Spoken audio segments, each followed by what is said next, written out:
জয়গুরু। ঠাকুর অনুকূলচন্দ্র যে নারায়ণেরই অবতার ছিলেন তার প্রমাণ তো আমরা বিভিন্নভাবে পেয়ে থাকি, অনেক তর্ক বিতর্কও আছে।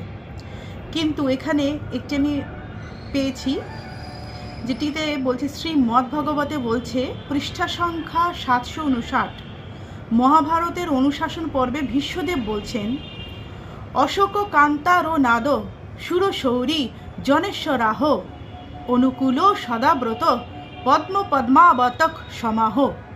অর্থাৎ ভগবান যখন অনুকূল অবতারে অবতীর্ণ হবেন তখন সুর অসুর যক্ষ রক্ষ নর কিন্নর সকলেই মুক্তি পাইবে।